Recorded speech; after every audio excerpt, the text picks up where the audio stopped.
Robert E. Lee, a very commemorable person. Robert Edward Lee was the fourth child born to Colonel Harry and Ann Lee. His mother, Ann Hill Carter, was from one of the most wealthiest families in Virginia. His father, Harry Lee, had served as the governor of Virginia. Although his father was an active in Virginia politics, bad finances ended him in debtor's prison. His mother moved her children into a small house in Alexander after his father was no longer able to afford Lee's mansion in Stratford. His father was severely injured while resisting a mob. He never fully recovered from his injuries. His father fled to the West Indies to escape financial trouble. At 18, Lee leaves for U.S. Military Academy, his class at West Point, where he graduates second in his class. Also, he was one of 6 students in his class to never receive a demerit. In 1829, Lee is appointed lieutenant in the U.S. Army Corps of Engineers. In the spring of 1830, he meets his soon-to-be wife, Mary Custis. They would marry in June of 1831. In 1846, the Mexican-American War develops, and Lee is called upon to lend his engineering skills to General Winfield Scott. Later in a courtroom, Winfield Scott would declare that Lee was the best soldier I'd ever saw in the field. In 1852, he returned to West Point as the superintendent of the school.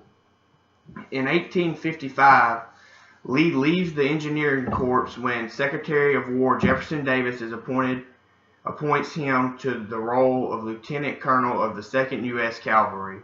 In 1861, Francis Blair offers Lee command of the Union Army, but declines the offer, unwilling to fight against his own people.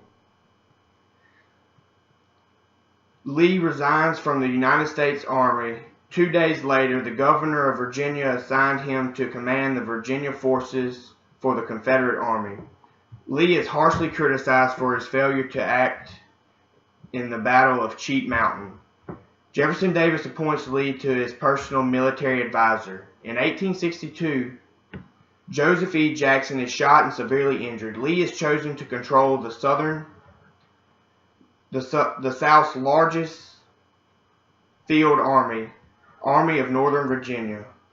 The 7 days battle is Lee's first engagement with the North and McClellan. Lee was victorious, but lost 20,000 Confederate troops. Lee launches an attack on Northern soil and meets Union troops in the Battle of Antietam.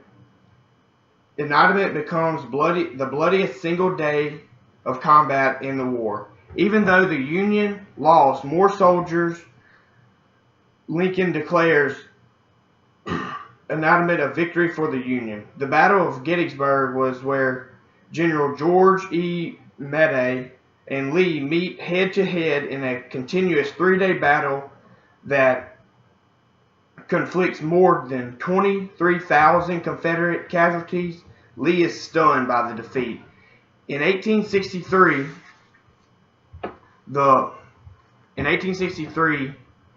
at the loss of the Gettysburg, Lee submits his letter of resignation to Jefferson Davis, which Davis promptly refuses, stating there is no one that could replace Lee. In 1865, in the official cemetery at the courthouse in approximate Virginia, Lee surrenders to Grant. Lee is a very commemorable person and needs to be honored for his leadership and willingness to never give up, no matter how much trouble your life goes through.